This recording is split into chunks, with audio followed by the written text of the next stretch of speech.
6, 5, 4, 3, 2, 1. Okay.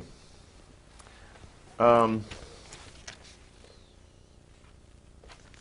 talk a little bit about your husband would get into these drunken stupors, and he would start running his mouth and tell you everything he knew.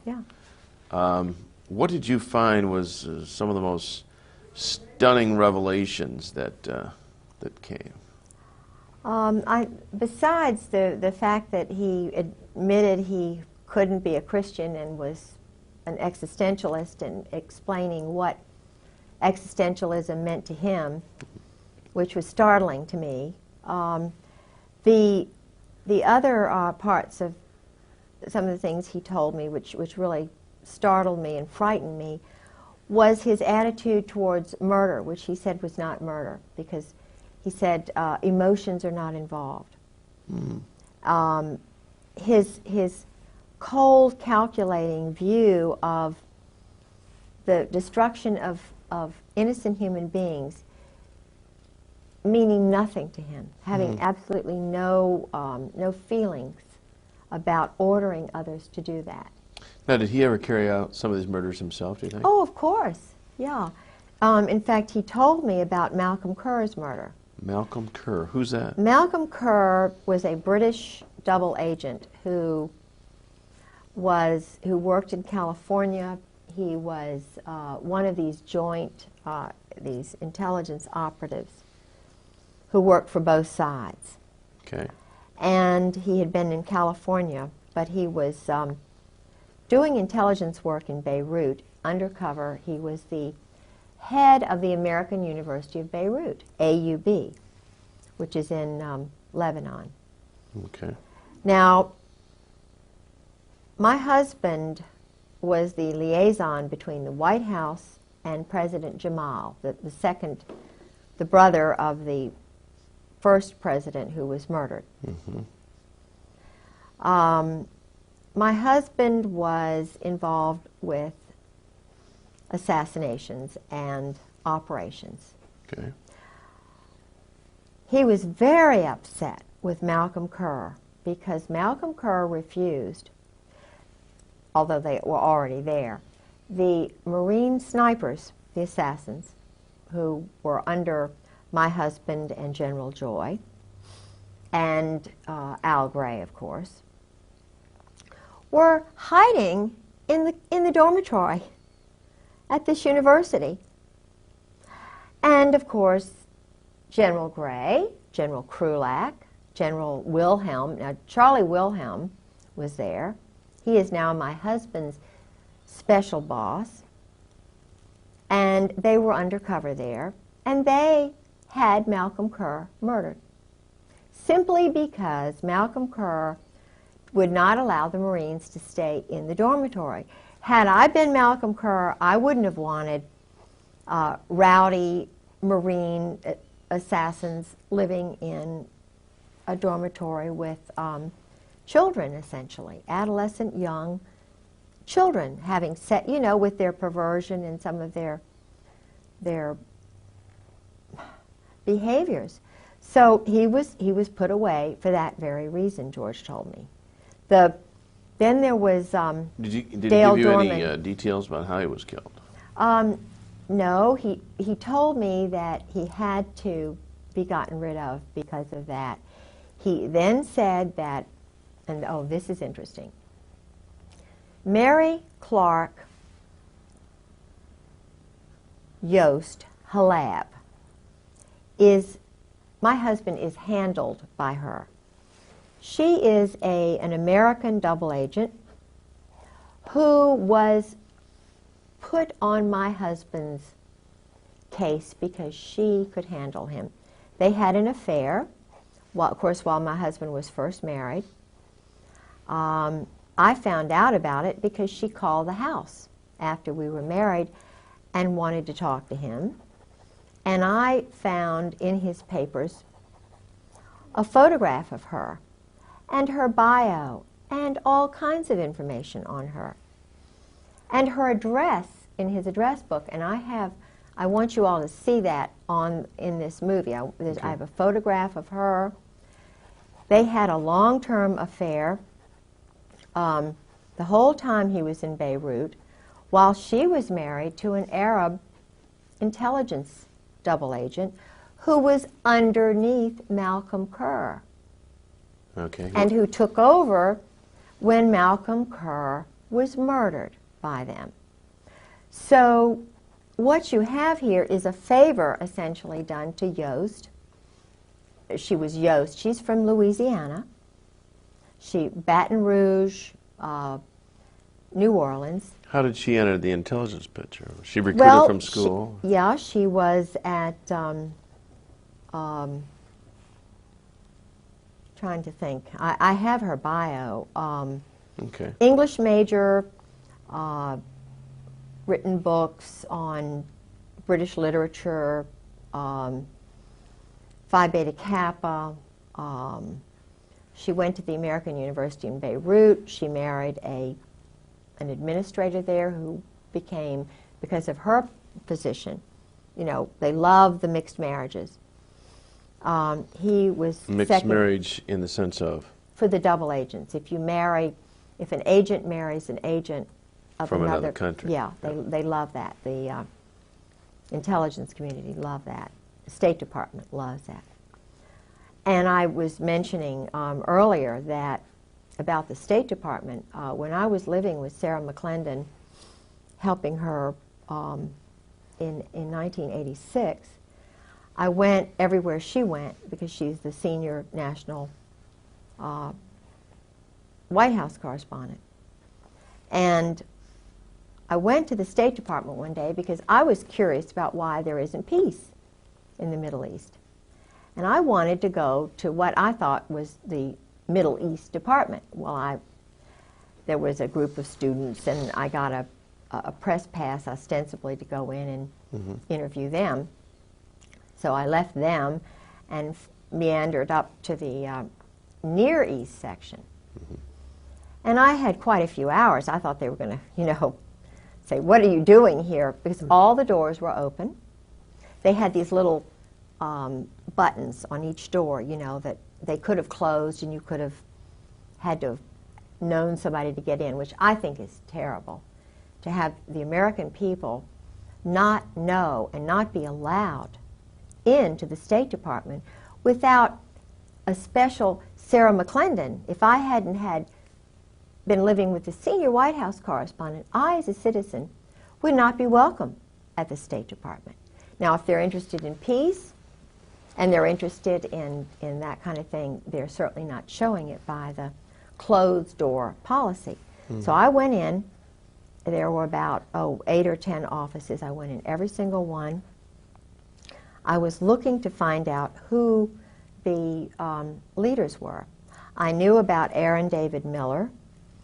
I knew about David Satterfield, who really wasn't David Satterfield. His family were Zionists who changed their name to David Satterfield, who was a Virginian senator back in the 30s, who had a wonderful name. It's like Jonathan Pollard. He took the name Pollard, which wasn't his name, because of Governor Pollard. I was married to Governor Pollard's grandson for 21 years. They take the names of honorable people, and then they're not honorable. And what was his name previous to Senator? He lived, now Aaron David Miller, I think that is possibly his name. It might have been Mueller. And I'm not saying that just because they changed their name, they're bad. Right. But what I am saying, that there is this idea that go ahead and change it and be somebody else, kind of a snake, changing colors for the moment, not being honorable and truthful. Saying my family is Rosinski. Heck, I'd be Rosinski. I'm the 8th Catherine in a row from Scotland. It's ridiculous. But my daughter's Catherine and my granddaughter's Catherine. We're just, it's a family tradition. Weird, but we're happy with that. David Satterfield, the reason I went there was because in the spring I went to a dinner. It was either a dinner or a luncheon that the World Affairs Council had in Norfolk. And he was speaking. Mm-hmm. And I'm very interested in peace because as a Christian, sure, I want it. I know it's possible if people are reasonable. And this talk that David Satterfield gave, there were probably 20 mentions of Israel to one of the Palestinians. He was extremely biased, arrogant. The arrogance is what bothers me, because you can't have peace, you can't have justice where there's imbalance. And even that comes from the Greek Furies, you know, the female who holds the justice. Women understand balance and justice. And women know, mothers know, if you show favoritism towards one child, the other child's not going to be normal the rest of its life. So a wise mother is fair and tries to be balanced, as most families do that are balanced. Well, after having heard the bias and so forth, and then seeing other people who were involved at the State Department in Norway when I was there, when my husband was doing some weapons deals with Newt Eigum and some of the State Department people under the table when we were supposedly going to Moss for the mayor, and her husband and George were doing some deals. He's sort of a pilot, and you know, there's a lot going on between Norfolk, Virginia Beach, and Norway, and weapons deals and so forth now because of what they set up in the spring of '95. So I went into the State Department Near East section and found there was not one single Palestinian, not one single Muslim, religious, Saudi, you know, Jordanian, not one Christian Protestant, not one Roman Catholic, not one plain old American, whatever, from Cornpone. Every single person in all of those offices were either Zionist, Israelis, whatever, and they had pictures all over the wall of Israel, Israel, Israel. They had magazines, Israel Today. You know, I was given a copy of one. And there were yarmulkes, you know, and the Israeli writing. In other words, and I asked one of the women after having gone through about, you know, 4 or 5 of these offices, I said, because I was pretending like I really, you know, I was just kind of wanting to know where the Palestinian office was, you know. She said, well, we handle all of that. We handle all of that. And this is the State Department, the Near East, the part that handles Israel, Jordan, all of these. Egypt. Yeah, the Near East section. Yeah. It was just totally dominated by Israeli. Totally. And at that time, the spokesman, I can't remember his name, he was a Zionist, the spokesman for the whole State Department. Of course, we know that, and I'm not saying that Madeleine Albright is doing a bad job, because I feel as though, being a woman, that she is definitely a lot more balanced than Weinberger when he was there, Eagleberger, Schultz, or any of them. Because I feel as if she's trying to do it, but she's not strong enough. There needs to be a fairness in the State Department, because all the weapons sales under the table are going through the State Department. That's why Ron Brown was murdered. Ron Brown tried for the first time to take away the unfair State Department monopoly on illegal weapons and drug deals. Because the weapons, the drug money is paying for the weapons. The brand new weapons are sold by agents of Israel or this. No, is this a conclusion you've drawn based on your knowledge of this? Yeah, Gorbachev, whatever the guy's name is. Bonifar. Gorbanifar. Gorbanifar, and it was either him or my husband worked with him. My husband was the one who was chief of staff under Al Gray when North was moved from the Atlantic Command to the National Security Council. Ollie North. Ollie North. And when you work in the White House, you work under the Army. The Marines have no overlord as such. They can float, they can be truck drivers and still be 4th Marine, but they're run out of New Orleans, just like Oswald was. See, Oswald was homosexually recruited by Clay Shaw, David Ferry, that whole, the New Orleans, Meyer Lansky's guy, Jack Rubenstein, who was Jack Ruby. See, all of the funding for these operations go through the joint, the mob.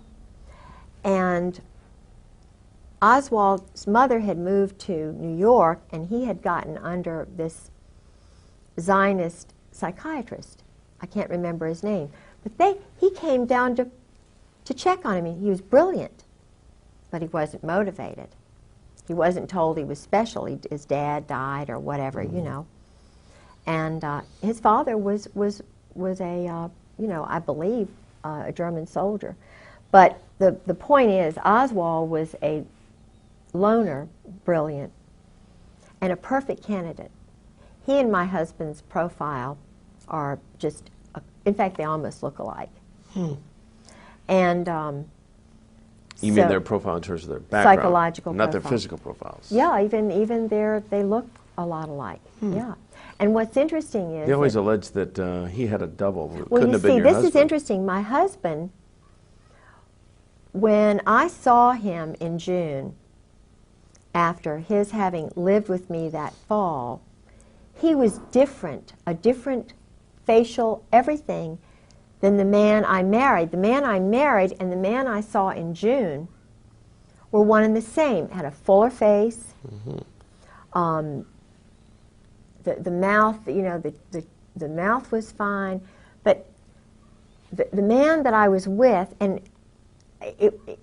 I know that I felt it was not the same person. Now, I don't think he could have gained that much weight in just a few months, because he was very thin, and Now I could be just.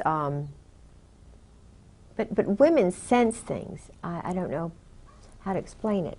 And I talked to a good friend of Marina Oswald's who knows that her husband was a patsy. And I talked to another woman in El Paso who was in the book The Widows, whose husband was a German, or rather a Czechoslovakian, whose father and two brothers had come over here as mercenaries, like all of these young men are still doing today.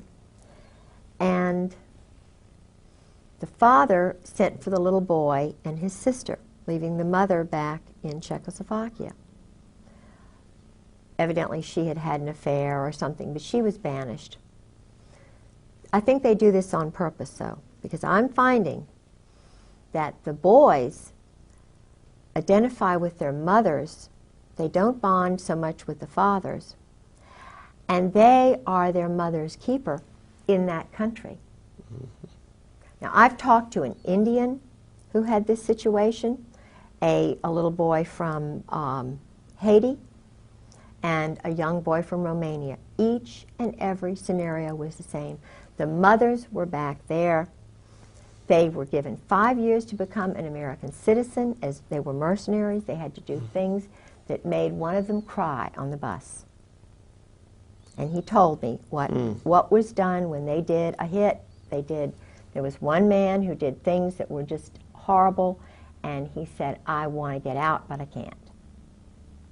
And this is horrible. to put young men who are strict Roman Catholics, you know, they've got that background, and bring them over here and make assassins of them, or, in other words, to turn them in a 5-year period, and for the taxpayers to pay for this. These young men are training with SEALs. They may have a mother who's an American and a father who's French, so they can go both ways. And therefore, they're not under the laws of the United States, so they can go do the actual murders or whatever. And in Oswald's case, if you remember, he didn't have any problem getting into the Soviet Union. Right. And he went into the State Department on a Saturday. The man who saw him was a Zionist. He didn't even meet anybody else. Special, elite. Then he went to this town where there were a lot of, you know, sort of an Zionist intelligence elite group. The Georgian Russians had, because most of the intelligence people for a long time were Zionist in the Soviet Union and in Germany. And I don't know, but I know that they recruited a lot of boys at Eton and places like that, homosexually in England. And then a lot of them went to the Soviet Union after the doctors' plot or something that I think Stalin thought that the Jewish doctors were after him or something. So in 1952, a lot of them had to go away, and they had some sort of a change or whatever. But what's interesting is that a lot of this played into George's, tied into my husband, because he was in the place, the Mecca for the Jewish intelligence, or the Zionist intelligence people in Princeton. All of the movie actors, you know, the movie moguls or whatever, they started out in Princeton. The psychological operations crowd from the Nazi, the whatever, they came to Princeton. And, you know, of course, some of them went to Harvard. And they spread out from there. Oppenheimer and I mean, you know, it's very interesting. That's where a lot of them were, in Princeton. And he was there, of course, well, I mean, he was born in 1937. He born in Atlantic City, then they moved to Lawrenceville. But his grandparents lived outside of Princeton. So he had a tie with his grandparents. But then his grandparents wound up moving out to California, so he was really abandoned from the time he was 13. And of course, being under the influence of Charles Caddock, who was the bodyguard for the Saudis, Allah teacher. And he controlled the power in the school. The Cheeseborough, headmaster Cheeseborough, of course, gave Charles Caddock carte blanche. Why? Because the Saudis bought a big mansion called Russell House. Caddock was there with the Saudis all alone, and my husband was there part of the time. They would go on outings using Saudi money. I mean, my husband was taught to fly a plane. He was taught to shoot. They went on these, they would get nude and run in the woods kind of thing. Even at Princeton, his roommates told me that he would go out with these men. And when his first roommate said, because he really likes George, and George is a really handsome, I think, a little older now, but in those days he was very handsome. And his roommate of the first 2 years, and who'd been at the Hun, said that he had a relationship with a French teacher who was a count or whatever from Paris, who was kind of a teacher's aide, who helped him write his paper, and who knew Camus. In other words, there was a group, this young French teacher who liked my husband a lot and helped him with his thesis, was also a friend of an older French teacher who was a very good friend of Camus. And Camus was coming over to see him when he was married. Camus is? Albert Camus is an existentialist writer who believed in murder and, you know, sabotage. And the end that justifies any means. Yeah, and he was also an Arabist. They were, you see, Lawrence of Arabia, this group stuff was started by this small group of Kabbalists who were trying to take over the oil. So what they would do would be to find these sheiks and find whichever one would go along with whatever. Well, the Brits were more interested in finding somebody who was fair, you know, not necessarily like that, you know, but then there was a guy named Moose who was in the American State Department who tried to, they wound up, the Americans wound up poisoning this Caddick, got in with the Saudi royal family, the other brother, who wound up getting it. They had a house in Switzerland. The Saudi royals had a big mansions on the Aix-les-Rosés is the place where Charles Caddick died, I understand. And my husband, according to the roommates, one in particular, who said, George never lost track. He always kept up with Charles Caddick. Well, Charles Caddick only died in, what, 1995, 1994. I only heard of him as a teacher in the first 3 years of marriage. But when was he writing Charles Caddick? He was writing him, you know, Charles Caddick and Robinson,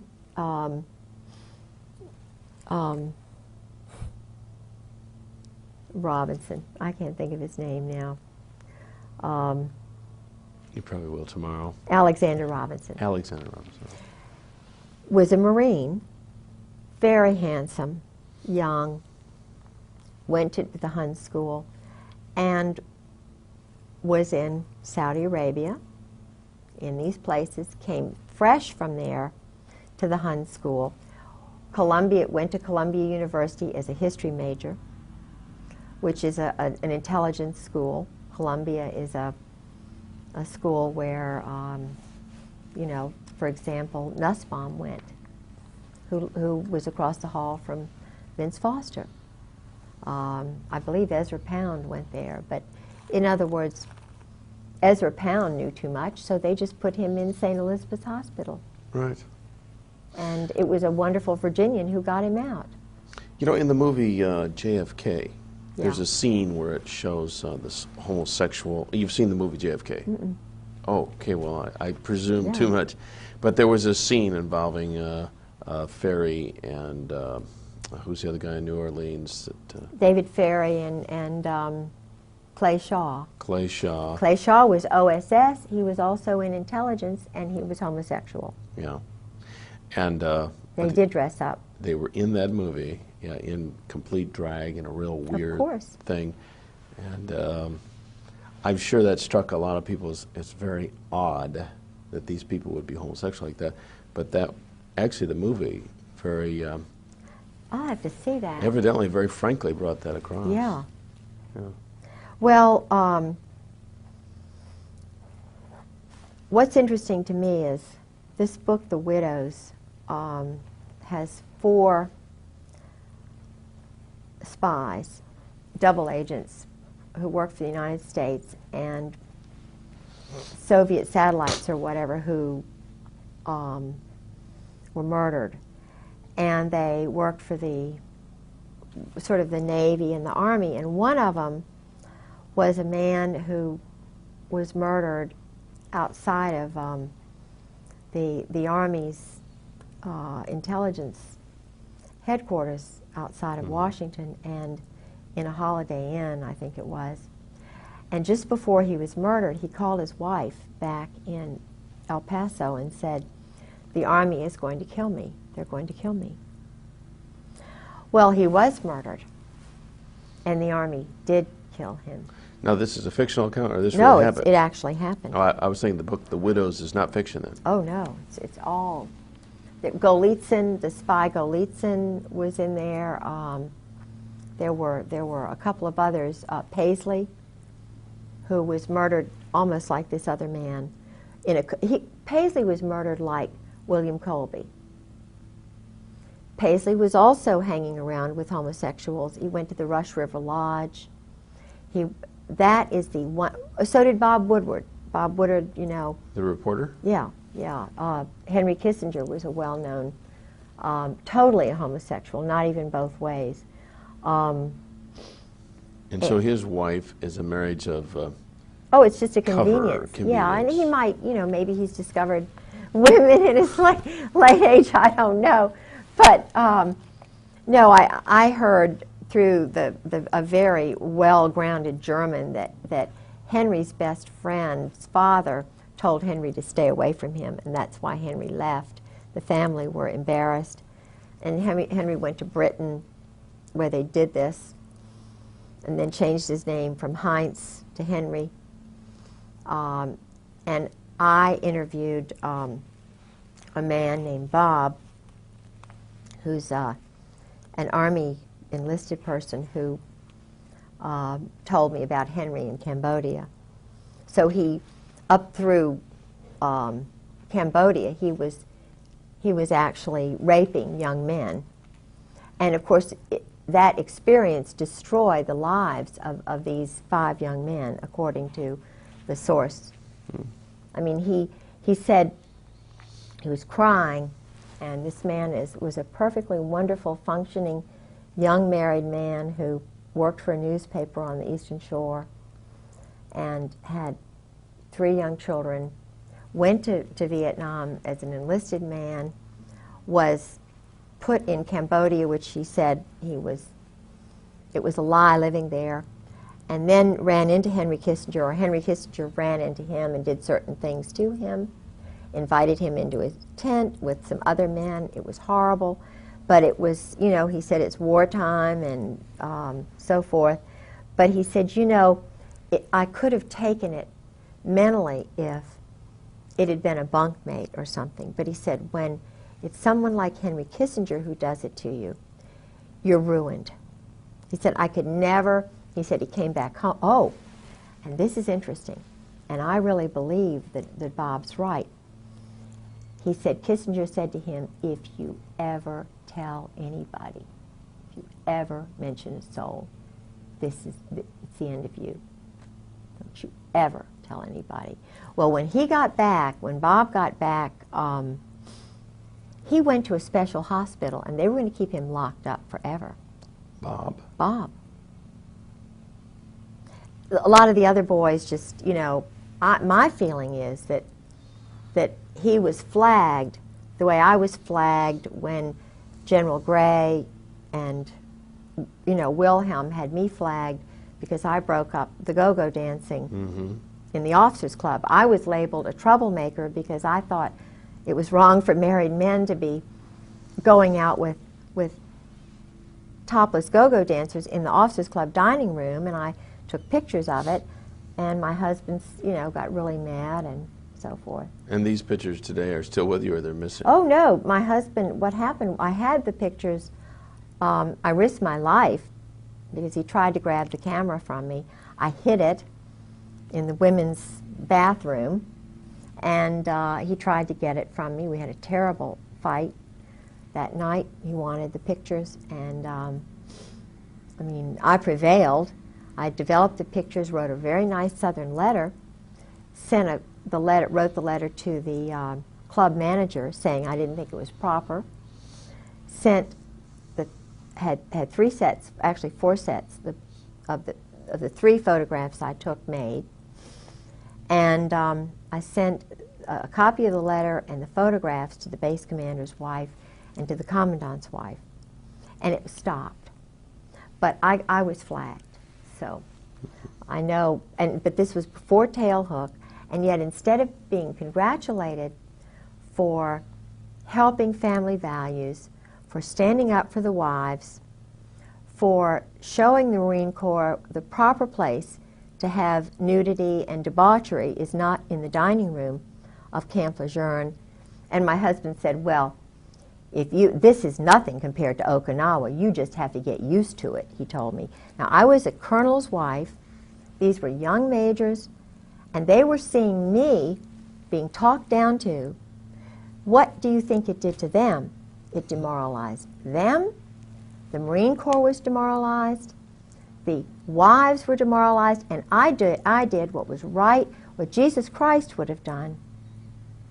How can they call themselves Christians and condone, how can Al Gray and Wilhelm and Cook and my husband condone this kind of behavior and flag me as a weirdo?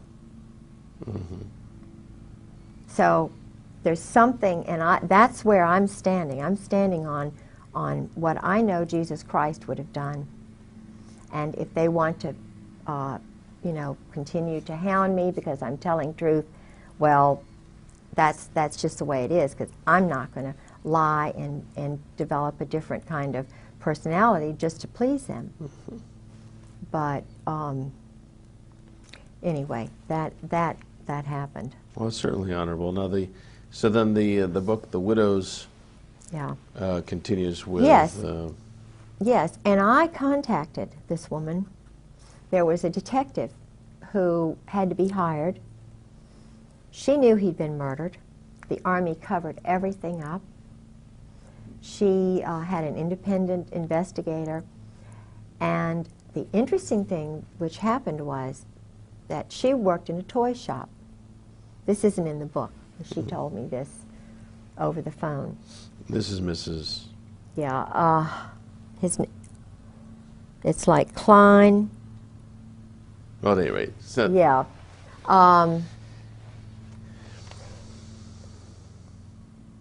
Anyway, he's a... I'll think of it in a minute, okay, hopefully. But she worked in a toy shop, and they were scoping her out. And this was just after the... No, it was before he was murdered. It was before he was murdered, because she said she told her husband about this. George Bush and his wife came into her shop and were looking at her. Why? Now, I don't know what that means, but they don't live in El Paso. Why? And he was doing all of the Russian, Mexican, Trotsky kind of work for George Bush. George Bush. No, this guy. This guy was? Yeah. And this is while Weapon George sales. was CIA director? Right. I believe he was CIA director then. But the interesting thing to me was that why would he scope the wife? Why would he bring Barbara in? Did Barbara know? Was he just using Barbara as a, But she was being observed. Mm. And it was shortly before he was murdered. And I know that Parker Host, my husband's friend, has dealings with George Bush. So, I don't know. I know there's a lot to do with oil and Aramco and, Texas and all of that. I know it's very complex, but where I draw the line is murder and assassination and corruption and lies and deception and cruelty to innocent women and children and families, just because they're not elite. Mm-hmm. Just because, now, Mrs. Bush is in the Colonial Dames. So is my mother.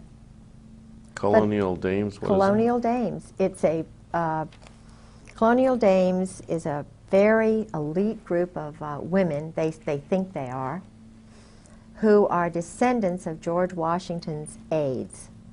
Oh. And they own George Washington's ancestral home. Solgrave Manor in Great Britain. They run, they have Wilton in Richmond, which is an old house where Lafayette visited. I know there's a connection with Lafayette and the Masons. And I know there's a big Mason contingent in the Warfare Selling Group, because the head admiral in Norway, Igam, not Igam, because he's in charge of the prisons which have the drug lord. He's running the drug lord out of his prison, and he's a friend of George's, Newt Igam. They were talking about this, as though I would know about it, you know. And he has a house or a cottage right outside of Kolsås, Norway, which is where they have their one of their underground bunkers. They have one in Narvik, and they do a lot of the cold weather training NATO does up there. But I know they're doing weapon shipments out of Norway. Okay, we'll call this a wrap for I'm tired. this session. You have done a stellar job. Well. You have done a stellar job. You want to be sure to take all these things. Yeah. They would be secure here, but let's not take Well, any chances. This is not in order, but this is interesting because they're talking about having mercenary guys now, like the executive decision or they're hiring mercenaries. Countries are to do, but it's not just countries that are hiring mercenaries. It's others. This is his Princeton yearbook, and what some of the guys are doing this year, which is interesting. Okay, all set. Here, I'll move.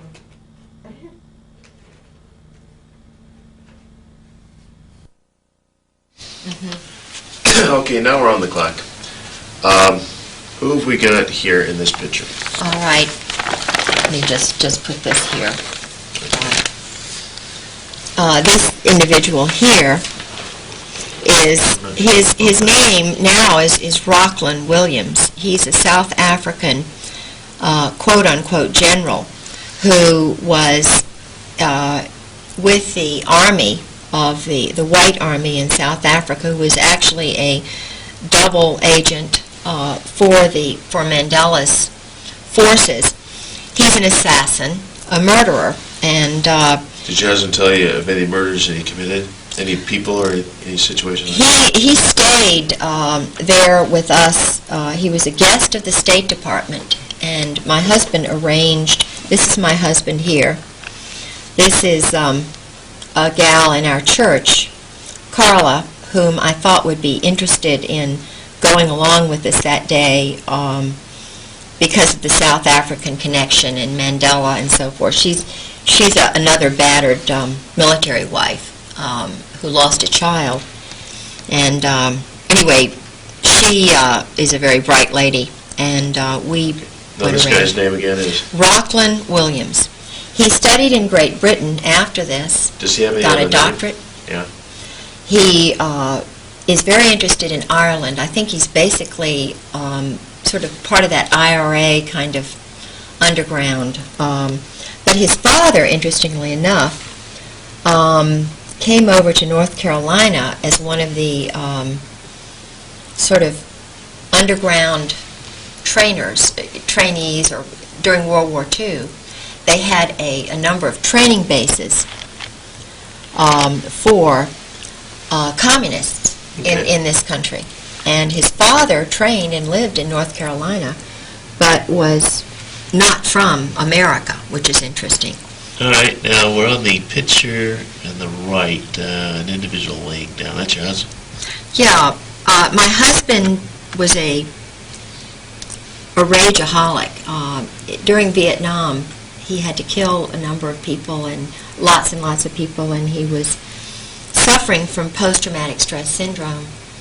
And the interesting thing to me is that he cannot control himself. When he is drinking, or either at odd times he goes into what's called a berserk state. Okay, so this is one of his passed out stages? Yeah, yeah, and yet he was chief of staff of the...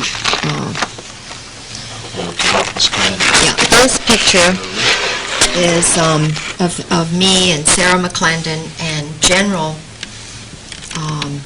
Carl Mundy, who became the Commandant of the Marine Corps after Al Gray, for whom my husband was Chief of Staff. This was at a party at 8th and I Street at the Marine Corps Commandant's house. It was a garden party for the Secretary of Defense. He's a good guy or a bad guy? Oh, bad guy. I mean, he knows what's going on and doing nothing about it, ordering hits and... and where was this taken again? It was in Washington, D.C. at the Marine Corps Commandant's garden party in August of 1996. It was a garden party for the Secretary of Defense and the Marine Corps Commandant Krulak. Who would have taken this picture? One of the military photographers, but they stole, I had at least 6 pictures of that garden party, and I would, because they were coming in my house and stealing pictures, this is the only one I have of that, but it's a picture of a picture, because they didn't want me to have any proof that I had been there, but I was there. Okay. This is a picture of my husband's, supposedly his retirement from the Marine Corps, which you never retire, according to my husband, from the Marine Corps. You're always a mercenary, and you work under the New Orleans 4th Marines, which are under a different kind of law than our country. Napoleonic law is the law of Louisiana. And my husband was always going down to Louisiana. They have a training school for assassins. They kind of hop around from Lake Pontchartrain to here and there. This is General Al Gray, who was the Commandant of the Marine Corps at that time when my husband retired. My husband was his Chief of Staff. This is my husband, George Raymond Griggs. Okay, hang on just a second. Let's get a good shot of Gray here. Okay, who's the guy next to Gray? This is my husband's son. He's not This quite one? right. Yeah, he's kind of a little bit of a, he's not right. And the lady? That's the Commandant's wife. He married her very late in life because he needed a 3rd star. Now, who's the Commandant? Al Gray, and her name is Jan Gray. Is she a good lady? She worked Has for... potentials? She has potential. She worked for him in his... See, even when he was general, he ran an intelligence operation, which was a contract organization, trying to hook politicians and get them. What is the word? In other words... Internalizing situations? Yes. He has and still had and still has an organization which brings in whores, prostitutes, whatever you want to say, who will compromise politicians so they can be used. Jan worked for him in that organization, which was not part of the military. She was a hooker. Well, I don't know. She chain smokes, she sleeps with the dogs and stuff. But when his mother was ill, when he was at FMF Lant, Fleet Marine Force Atlantic, Jan came to stay with his mother because she was on sedation and she may have talked too much to keep an eye on the mother.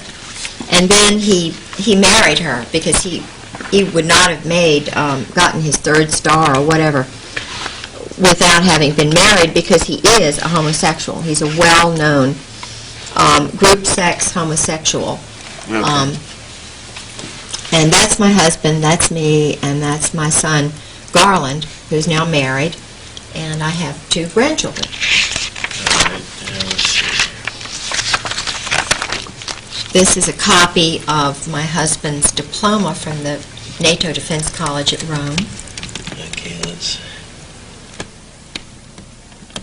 He was in the 56th course there. Okay, again, this is the NATO Defense College, which is part of the of NATO, North Atlantic Treaty Organization. Okay. He also worked for NATO, and I was the head of the on the board of the NATO Wives Club. This is just, you know, the Norfolk branch of NATO. Some secret papers that he had in the house, of course, he shouldn't have had. These were operations that were going on, amphibious operations. These are just some landings in Norway and different brigades and names. Okay. This is an original of a memorandum from when he was at NATO. And this is a funny picture. I just heard about Marchenko was going to be at a book signing, and I kind of was curious to know whether he had even known George and so forth, and he did. And that's a picture of me with Richard Marchenko. And his father was, of course, one of these mercenaries who came to work for our country. And if you read any of his books, you know that they do everything they want. There's no right or wrong, and then these guys are churned out. And now this I have in here because this is about the royal family of Saudi Arabia. And my husband this is how my husband's gotten his power.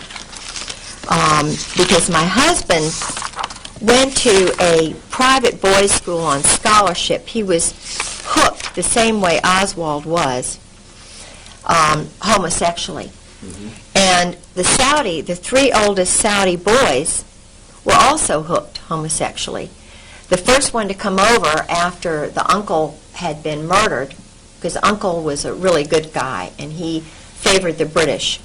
So these saboteurs, these communists, who were in... Now, when you say uncle, you're not making reference like Man from U.N.C.L.E.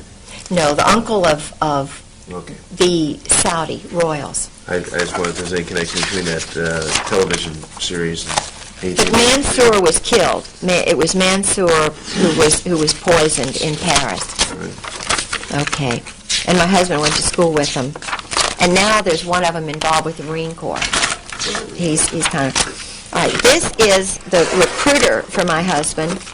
I'm sorry it's not a better picture, but it was faxed to me, and they took the originals. This was a copy of an old one. His name was Charles Caddick, and he was a homosexual.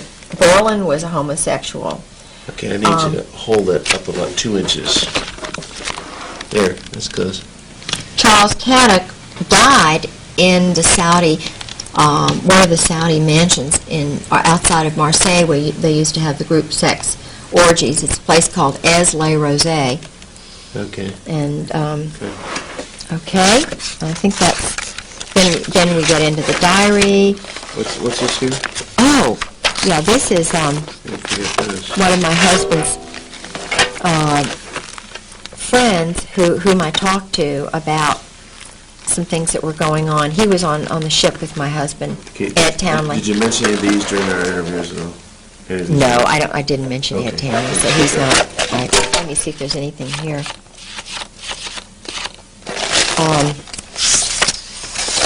Yeah. When I was going through, they've taken so many of the originals. I met with Ollie Whipple. Now, Ollie Whipple is another Marine intelligence person who told me about Dale Dorman. Okay, do we have any pictures? No. All we need to reduce on this tape here is pictures. Okay. Or documents that are significant to anything we might have discussed. Englehart. My husband's getting mail Major for an Englehart. Joseph Angel. And I know that there's connection. There's money's being laundered. This is a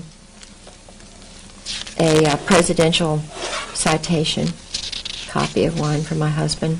Okay. Oh, and this number is important because this is not his Social Security number, and you can find out a lot by that number. I think it's It's either 077 170 or, but that number, you can find out a lot about my husband from that. Oh, here it is, 077 670. Hang on a second. Oh. President, these are certificates of what? When he rises in rank. Oh, I see. From one rank to the other. Major. Captain. We went from colonel all the way back. I see. He was, let's see. Now, next step after colonel is General. general. He didn't make general because of his wife's mishap. Yeah, you're a stinker. That kind of put him back a little bit. You missed him, huh? Now. No, I mean his first wife. Oh. Her death, Yeah. which was not. Here, he was with the U.S. Defense Liaison Group in Indonesia, Okay. where they were training assassins on Timor. They have a little factory for assassins and terrorists that was started by Mountbatten. Okay. Okay. This is NATO headquarters.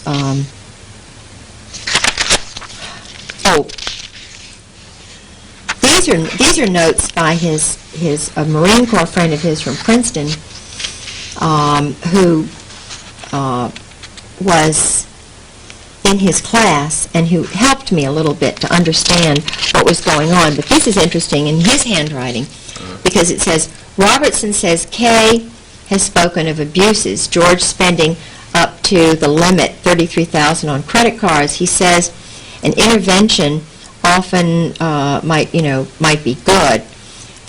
J.R., Jim Robertson, is disturbed by Kay's stories, and this is J.R.'s number. Well, who is Jim Robertson now but the head of the Justice Department Criminal Division? And this is in his handwriting. They've taken the originals.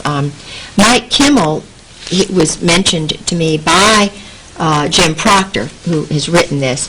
Mike Kimmel is the son of the famous admiral who was the head of Pearl Harbor at the Pearl Harbor bombing. And my theory is that these guys take the sons of generals and then they suck them into their little thing. Jack Herman, in the dark. Jack Herman was my husband's roommate from Brooklyn, whose father was Barbara Streisand's doctor, and who is really literally kind of a basket case since he graduated from Princeton. Siegel is the president of the class. Right. John Wilhelm, I think he's related to Charlie Wilhelm, whom my husband's now working for. He's in intelligence. We have a picture of him in the reunion. Yeah, we do have a picture of John Wilhelm. Murdered or something happens to me, and I'm really scared when I talk about this. It's all right. The more you talk about it, and the more people know, the more safe you are. This guy, his name is V.W. Wooten. He was and his son Wallace, he said it was his son. This is the license number, ZYF 3977, Chrysler LeBaron Maroon. The time, it was 5:30:96, 2 o'clock, from about 2 until 4:30 in the afternoon. They were parked there, and on his clipboard he had personal data. He had a book entitled Religions of the World. He was obviously studying Islamic religions, because that was, what the thing. 2 Army pea green coats, his curriculum vitae, and he had 21 years of service with the Air Force. Among the top, I couldn't read the rest of that. Experience, 1992 to present. Chief of Security, K.I. Sawyer, commander of 350 persons, provides protection, top secret security, education, master's degree, bachelor's degree, squadron officer, Air Force Staff College, fundamentals of probably total quality, I don't know, awards, Air Training Command, member of the Marquette, he's a fraternal order of police member. But this is interesting, 1991 to 1992, Provost Marshal at Keflavik, Iceland, which is where all of this, the drug smuggling and stuff goes through that airport. staff supervisor of 500 people, briefed U.S. ambassador during the visit of the Pope John. He was guarding. And this guy again is who? Was guarding my neighborhood. V.W. Wooten? Wooten. Yeah. All right, this is just a letter from Jim Proctor to Mike Kimmel, who was the son of the famous admiral, head of Admiral Kimmel, World War II's, the bombing of Pearl Harbor. Yeah. And it says, it seems George has recently disappeared from home for short periods. Kay's trying to talk to everyone she believes who knew George better than average, both in reference to where he might be and in perhaps a more important sense, what makes him tick. Apparently, his pattern predates their marriage by quite a lot. She's coming to Washington sometime the week of March the 4th through the 9th, but at a minimum, she would like a call from you. Her number in Virginia Beach is that. I saw your picture in the 35th reunion book, sailing off Shady Side, blah, blah, blah. And both of these were Princeton roommates of my husband. Okay. This is from the Princeton military ROTC book, which has the names of the men who were commissioned in the Marine Corps at the time my husband was. There's George Raymond Griggs, and there's Jim Proctor, who's handwriting in letter to the other guy. Okay. All right? And Tom Lewis, I think, is in there. These are just more notes. Okay. This is a medical complaint. When after I was battered and beaten, I tried to get copies of my pictures. They wouldn't let me have them. From the medical? Yeah, they wouldn't. These are just some little things about. It's not that important. I was just writing down things I remembered. I don't think this is really. This is just about some of his background. Yeah. No, this is not really. These are just some legal things. Oh, one, yeah. I had so many break-ins in my house, and this was one, and they always had a Marine, 20-year Marine as a police officer, who would interview me and say, oh, well, there's nothing, nothing wrong. You just, you're just imagining things. Well, this particular incident, they were SEALs. They were dressed in black. They were amphibious men. My neighborhood is surrounded by water. Mm-hmm. And not only did they break into my house, in my car, they were interrupted by a neighbor's dog, a Doberman kind of dog, who chased them, and they left my suitcase in Judge Reed's woods. I guess they were intending to, to get it the next day or something. But the interesting thing is, my neighbor, Mrs. Cummings, saw them, and she had been noticing the white van, which I had also been noticing in the neighborhood. And she reported it to the police, and they did nothing about it. And the very day that we had a robbery, they had tried to break into her house because it looks out over my house during the day, like the day before. And she talked to the same police officer, and he didn't even tell her there'd been a break-in in my house. And not only did they break into my car, but they broke into my brother's cars. Oh, there are all these houses around, and they took my brother's, some of my brother's things. This is just about what she described to me 2 weeks before the cars were vandalized. Okay. Anyway, okay, this is just describing that. Officer Satterwhite. And I would send things to Jewel McGee.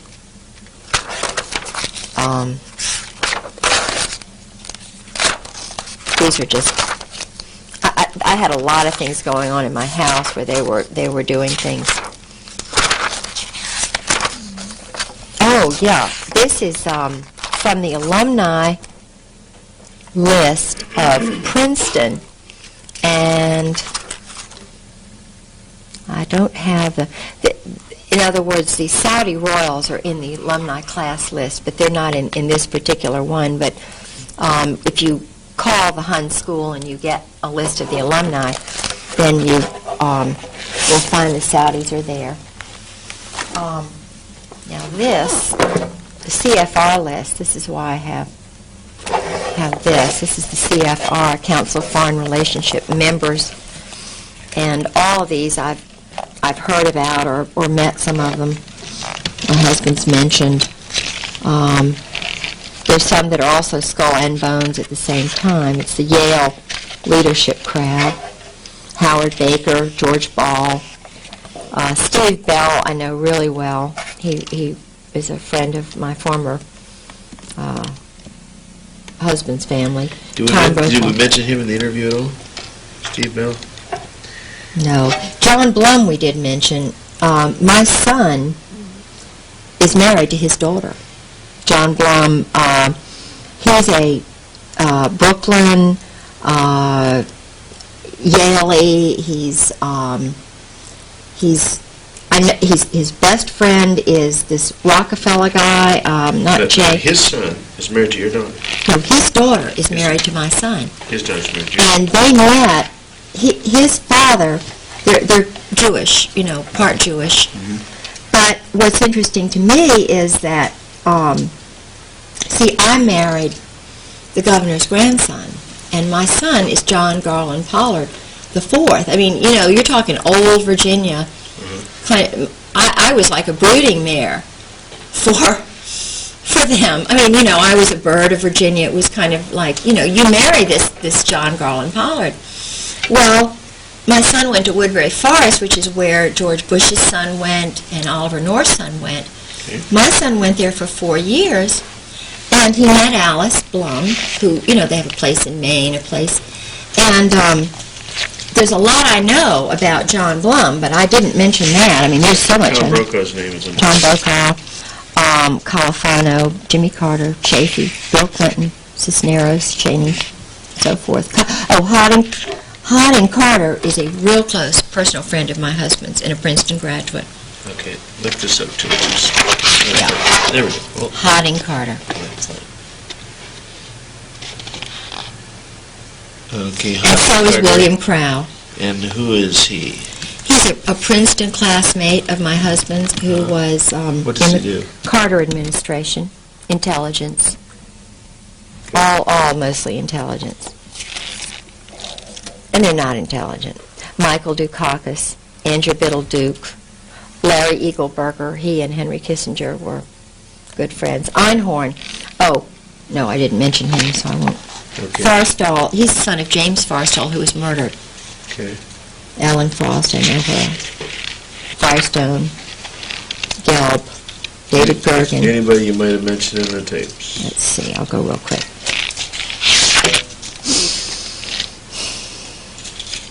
I may have mentioned David Hoops, but I don't think so.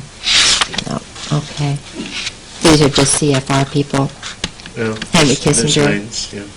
Oh, another good friend of my husband's is Cord Meyer, and Bob McFarland, really good friend of my husband. Pelletreau, real good friend of George's. The Pincus family. Oh, Consuelo Rice, she's a good friend of my husband's. The Rostos, all four of the Rostos. Yeah, these are bad guys, major bad guys. David Rockefeller is a friend of my son's. He came to my son's wedding. David Rockefeller? Mm-hmm. In Connecticut. He was in Connecticut. Mm. George Schultz, really good friend of George's and everybody. He's a big power guy. He knows a lot. He's the one who went to Clinton's and told Clinton not to run, that they were going to get him. Yeah. And had a meeting, and Clinton threw something at him and stuff. Call Sarah McClendon. Sarah was full of that story for a number of days. Harry Train lives at the beach, and he's, I know him very well. He's part of the New World Order crowd, former. Strobe Talbot, another good friend of my husband's, really good friend. David Stockman. Dave Stockman, he's a Michigan boy. Oh, Caspar Weinberger, Cap Weinberger. That's it. What about Stockman? Oh, Casimir Yost, I mentioned him. I'm sure that's Mary Clark Yost's son. I'm sure. Yeah. I know it.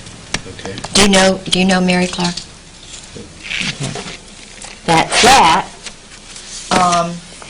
This I think is interesting. This is an intelligence and electronic warfare operations book distributed by the Army, and what it shows me is how arrogant they are about subversion and deception. In other words, this is just a regular old field manual, 1983 or whatever, and deception is so important. And deep operations, deep cover. They don't have the word. Open that up again where it says deep cover. I'll get a quick shot of that.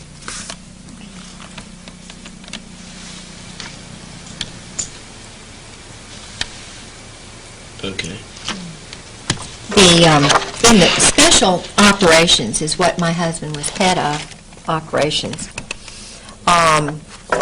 The electronic warfare, an important part of electronic warfare is deception and knowing everything about the person, not just knowing about the target. Now, human beings are called targets. Women now are being targeted by the military, wives like me.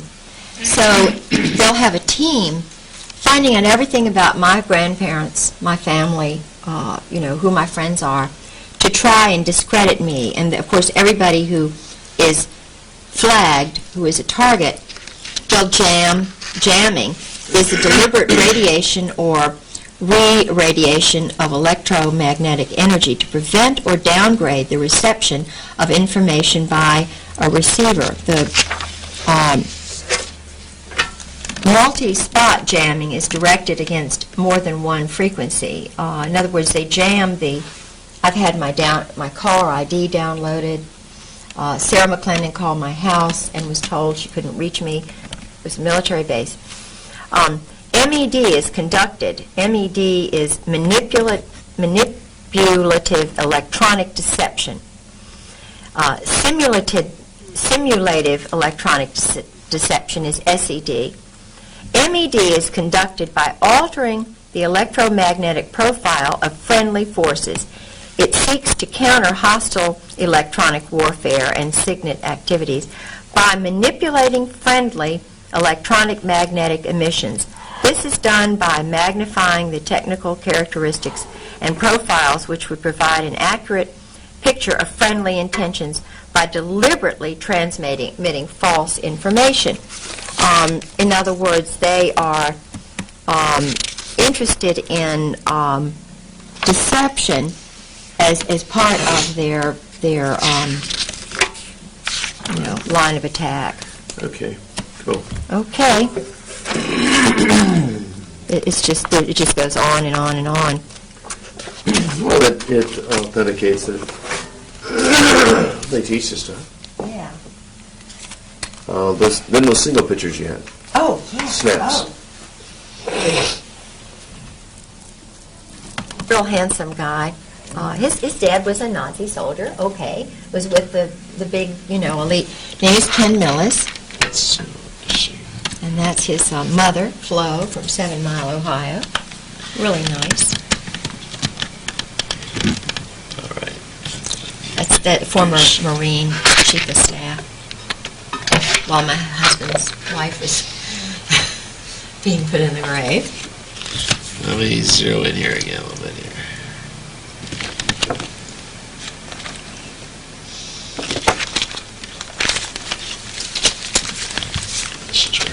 Back off a little bit. Gotta get tight on that.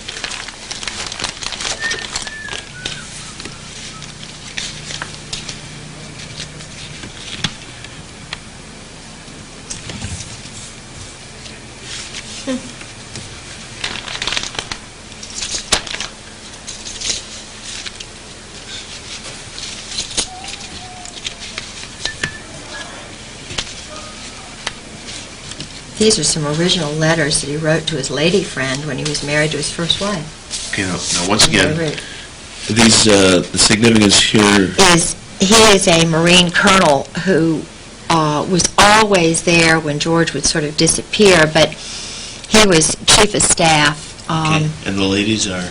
His wife and his mother and my husband and me. Okay. Okay.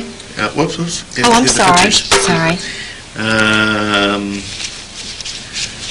Okay, the other one shows that you're actually human. Yeah.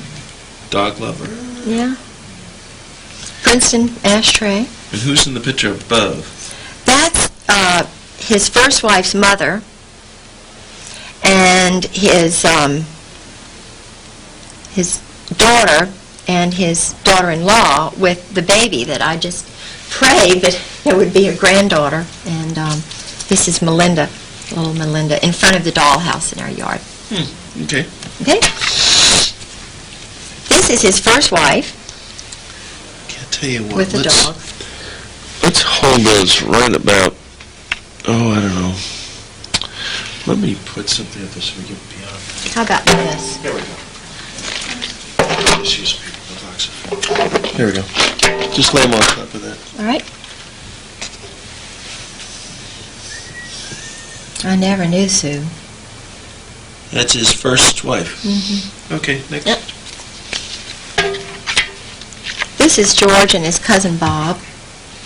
They're big drinkers in that family. I don't know who the other people are. Okay. This is George in one of his rages.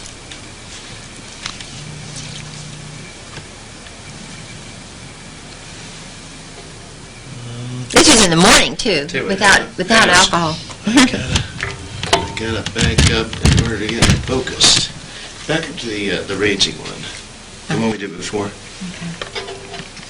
I mean, I'm scared. You're talking major injuries I've had, broken bones, and I reach out for help, and then I become the target. So you're taking a picture while this rage is going on? Yeah, risk of my life. Was he aware you were taking the photos? He's in a total, unbelievable state. Okay, next. It's called the berserk state. This is just, when he walks around nude, when he gets in these stages. Okay. Can't help. I mean, I don't know. I just don't know how to. This is him again. He'd take a lot of the pictures and cameras. He'd break cameras, and because I was trying to get somebody to help me protect my life. Just get some help. Yeah. That's all. I wasn't trying to tell on him or, be a bad. I was just trying to get some help. And I was scared. I mean, this is the normal look. He has the look of someone's a little deranged. Yeah. Just a wee bit. This is the guy working now for Wilhelm in Florida. I mean, giving secrets away, that's the least of the thing. This is former mother-in-law and me, Cody. Here it is in his bedroom. Okay, now, his particular state of mind here is what? He looks a little defiant. Yeah. Well, what's he doing? It's fine if he's a nudist, but I didn't know that. He didn't say, I'm a nudist. It's just, it's like I was married to a stranger. This is the George that I thought I knew. Okay, I'll tell you what, on that picture there. You know that little rule of thirds I told you about? Yeah. Whoever took that picture did not know about it. Oh, right. They have the on the bottom third, not the upper third. Where was this taken? At the Norwegian lady statue. Okay. And this had to do, they gave me a Norwegian Viking ship that day. That was the port master of Moss, Norway, George. Okay. Happy George. This is another, I think we have that one. Oh, let's do a Happy George, too. Yeah, let's do Happy George. This is George on Melis's boat with his little Princeton hat, and we're going out in the boat. Okay. And this is again the one when he was he wouldn't eat for 2 days, Just, Passed out, okay. Yeah. This is him in the yard. He'd do that nude in the yard. You know, it was just so, well. Bizarre. Yeah. Now, he had the ménage à trois, ménage à quatre with this couple. This is his wife, Sue, who's with Jim Earl, and this is Nancy Earl and George. And they would do the group sex, you know, the swinging or whatever you call it.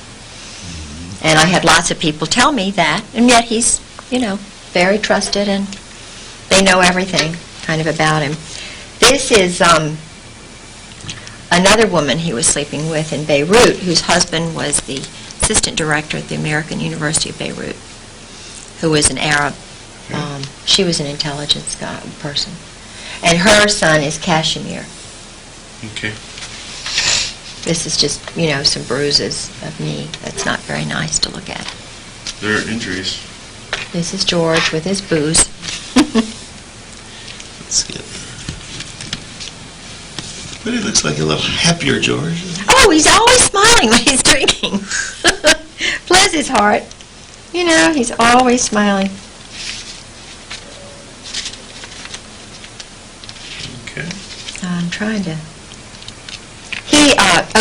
this was a secretary in Indonesia that, and I know this is kind of terrible, but he and Anne Bouchou's husband and George, they would all sleep together.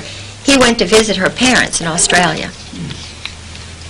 And he told me about that. Now this is Louis Buell, the famous general, who was the one who was going to get him, you know, he was going to be a general, but Louis died too soon. There's Louis again.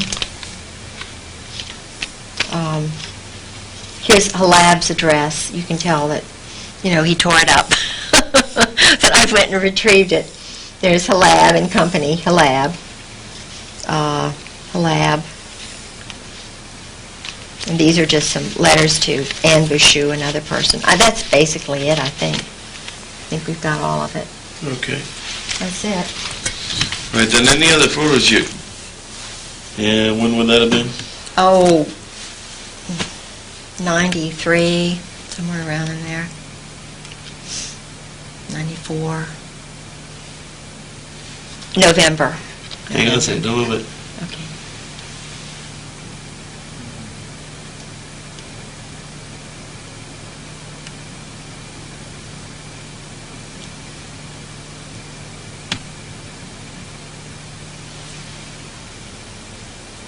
Okay. This is Mr. T. Parker Host,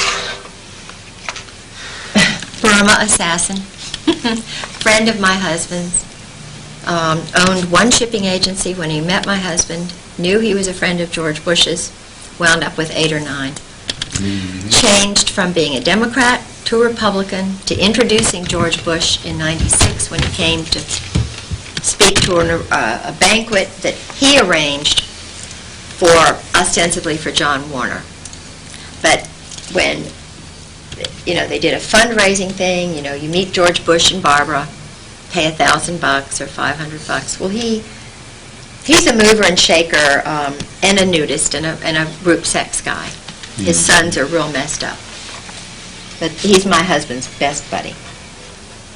That's it. That's George's. And that's at his farm.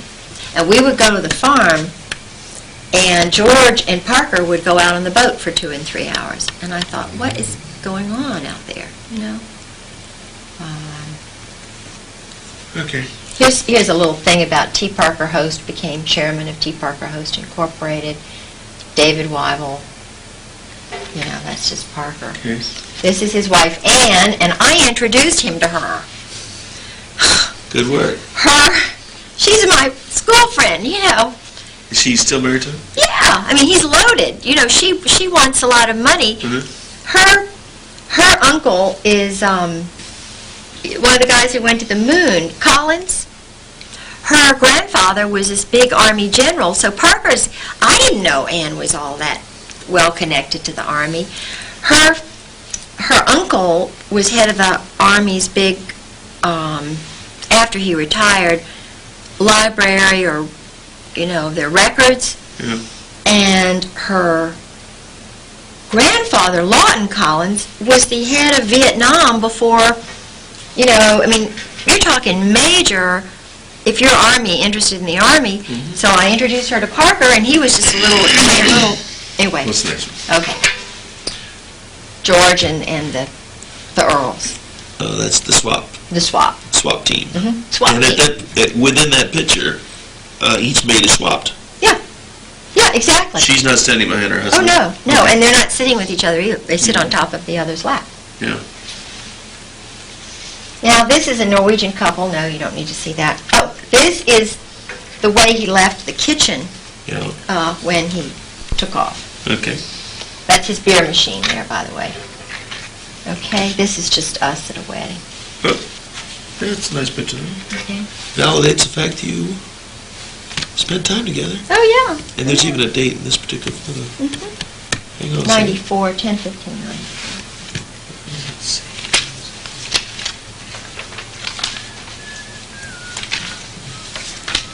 This is a little good here. This gives a summary of his background. You might need a copy of that. This is his whole, it's not really, doesn't go into the operations and so forth, killing operations. You know, when he was in Jakarta and Naples and Shea Okay. and Beirut. Next page. All right. That's it. Got it. I think that's all. All right, and when you get back to Northville, any more photos you can find of any kind, here's what I would suggest you do. Go to Kinko's and just arrange them. You know, like if they're little ones, just arrange them so they fill up with 8.5 by 11 sheet. Right. Have them make copies of that, and then you could cut those out, flip them over, and explain On the back. what they are. All right. Fire them off in the mail immediately. Okay, will do. Will do. Thank you. I feel better having it down somewhere, you know. I mean, I've got some things